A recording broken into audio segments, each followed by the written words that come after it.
Hello E39 source, welcome back. Continuing work on the E46. We've got a pretty bad noise coming from the front right wheel. It's been diagnosed as a loose sway bar end link. So that's what we're going to be replacing today on both sides of the vehicle. I believe the original equipment part is Lemforder. If it's not, I trust their parts and I trust these. So these were about $40 a piece.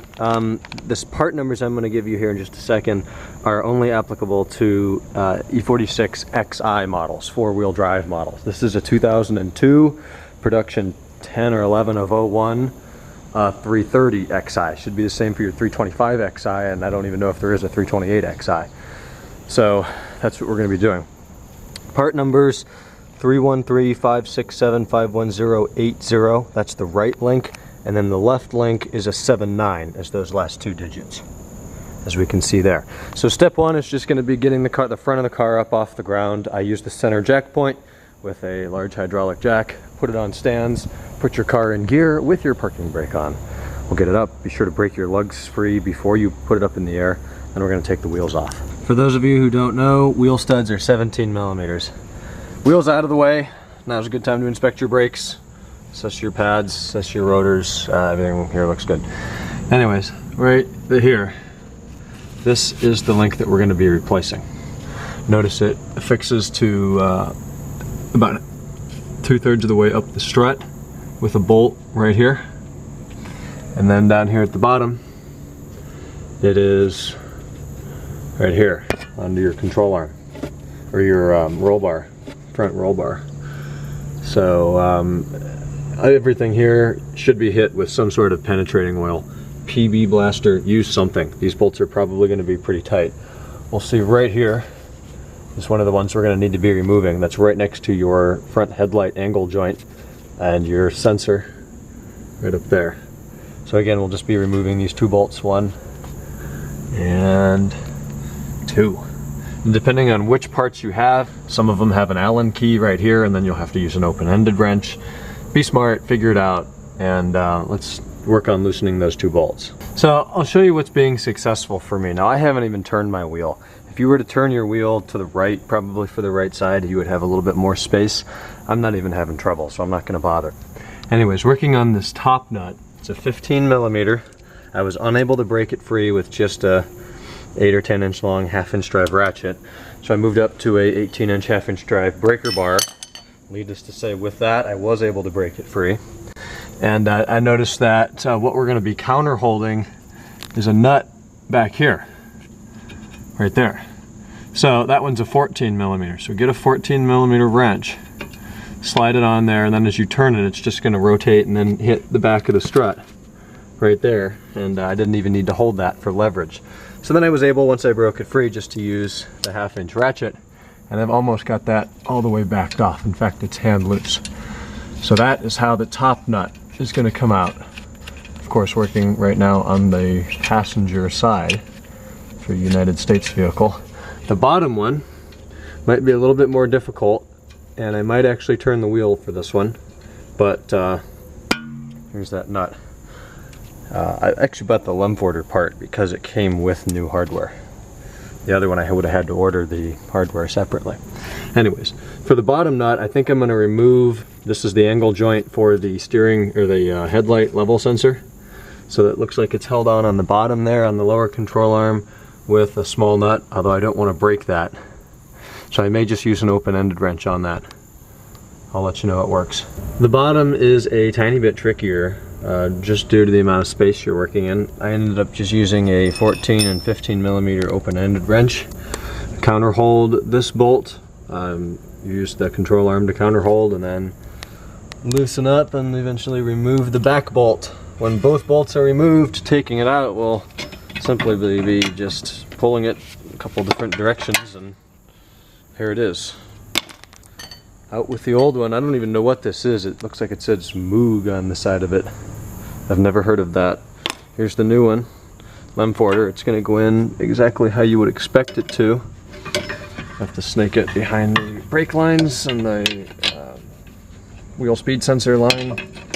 And I can't do it with one piece, but slide the studs through the holes, and then we're going to tighten up bolts on the back using, I believe this one is going to use a star bit to counter hold. I'll let you know what size that is on the Lemforder part. Alrighty, back side or the bottom side is like before, a tiny bit more complicated just due to the lack of space.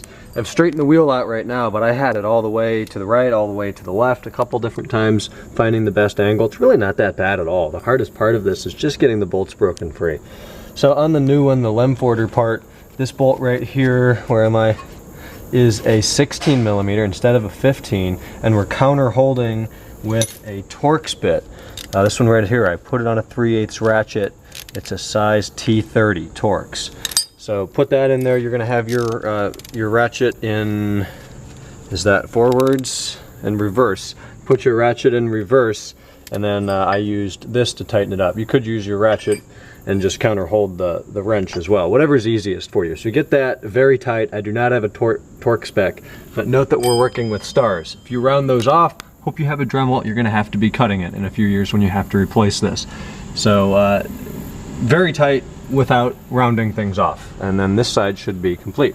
I'll move over to the other side. Hopefully we don't find another headlight level sensor, and I'll let you know if anything's different over there. No surprises at all on the driver's side. It's a little bit easier. I've probably done this entire side in 15 or 20 minutes. Since we don't have that headlight level sensor right there, there's a little bit more room.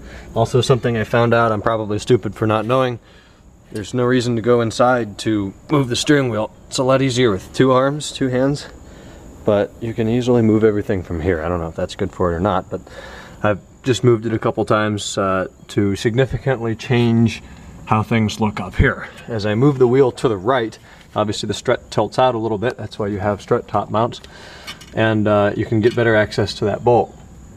And from there, you can use the same T30 in the middle and then a 16 millimeter wrench on the new Lemforder parts. So everything's nice and tight now. I'm ready to put my wheel back on, take it for a test drive, and hopefully it won't sound like my wheel's about to fall off. A couple of days later, further diagnosing my noise, putting in the sway bar end length. As easy as the process was, it was not successful in eliminating the noise that I had. Now, I've been a minor DIY mechanic. Let me at this point say in the video that the DIY is done. You now have your link ends replaced and they're fresh, I hope, if you did things right. At this point, I'm going to spend a few minutes talking about the noise specific to this car. For those of you who follow me, follow the channel, know these cars, I think it might be interesting for you to hear. So anyways, I've been a DIY mechanic for a couple of years. I don't consider myself trained. I'm not a professional. I'm not certified. I just do stuff on my own cars, and I try to help the community out by making some video tutorials on it. Take what I say for what you think it's worth. I'm not a trained professional, as somebody seemed to think in a couple videos ago. So I like to think that with easy things like brakes or sway bar link ends, I know what I'm doing, or I can figure it out. I put these front rotors on this car about a week or two after I bought it at the end of July this year, 2014. I always triple check everything. Caliper carrier bolts, caliper guide bolts, rotor set screws, even though they don't matter. I just check everything. You want everything to be tight. Wheel studs go back in at about 90 foot-pounds, 89 foot-pounds of torque. Stuff like that. I try to do things carefully and do things right. Brakes are the last problem, the last thing you want to deal with. So, not even right after that job, a couple weeks after that job, I started hearing this metal on metal clanging sound up here. So I came up here, gave everything a push, a pull, everything seemed tight. I examined all of my bushings in here, things like the link end bushings, the lower control arm bushings, and everything seemed good. All the bushings are solid, no leaking grease coming out of there. Everything looked good. I could not get the noise to replicate. So I took it to NTB. National Tire and Battery. They had the car for 2 hours. They did all the same stuff. They said, oh, it's something in your drive line. You're going to have to take it to BMW. That's not what I want to hear. So I took the car to BMW. They had it for 3 hours. This is BMW Cleveland in Solon, Ohio. Had the car for 3 hours. I paid them $130. And they told me that the noise is because of my sway bar link ends. They quoted me around $400 to fix it. I went on ECStuning.com for $40 a piece. I got less than that, $35, $39 a piece, something like that. I got new sway bar link ends. I installed them, and I made a video that you have just watched. I put my wheel back on, I tightened everything to spec, I drove it. It was no different. I heard the noise backing out of my driveway. Since it's cement, it's got these separation lines in it. So that did not fix my problem. So I still couldn't figure it out, so I drove it another couple of days. Yesterday, driving back about a 3-mile drive, it got really bad. so bad that it felt like the anti-lock brakes were coming on. And as soon as I felt that, I knew it was a braking issue. So I came out here and started poking around some more, and here's what I found. I am absolutely beyond embarrassed about this, guys. The bolt that holds the bottom of the caliper carrier on right there is completely missing. The top one is that loose that we can see space in between the collar of the bolt and the caliper carrier. Now, I am, as I said, beyond embarrassed that I didn't see this. I looked at everything, gave everything a good visual inspection. Obviously not, but I thought I did. Colt looked at it. He couldn't see anything. NTB had the car for hours. BMW had the car for hours, and they didn't see that. So here's all I need, is this bolt, which I'm now going to install and tighten both down to spec.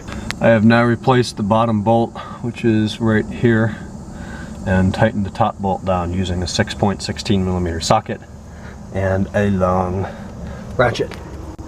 So that should take care of my problems now. But let this be a lesson to all of us that it is very important that everything is checked 5 times maybe.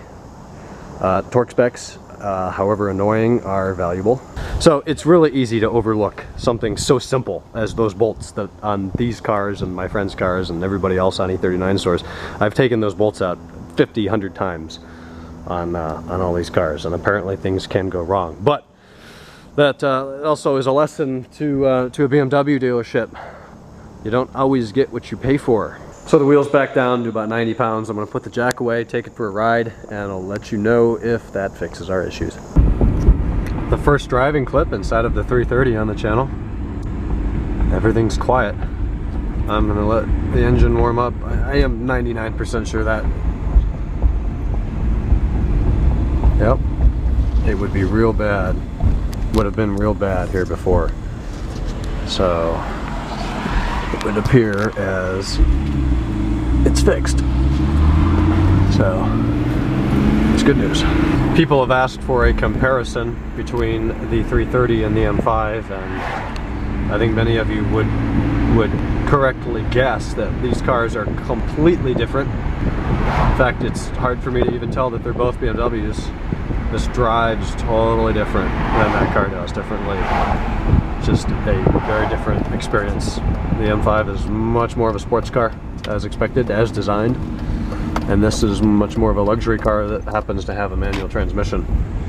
And I realize that I'm comparing a very well taken care of M5 to a 3 Series with nearly 215,000 miles on it. Alright, final clip. All issues seem to be fixed, and that was a very long DIY for sway bar end links, but I hope it helped you out. Before you ask, yes, I checked all of the bolts on the rest of that side, caliper carrier bolts as well as caliper guide bolts. Same with this side. Everything else is tight and just how it should be. So we're back on top now. Thanks guys for watching, and I'll talk to you in a future video. Bye-bye.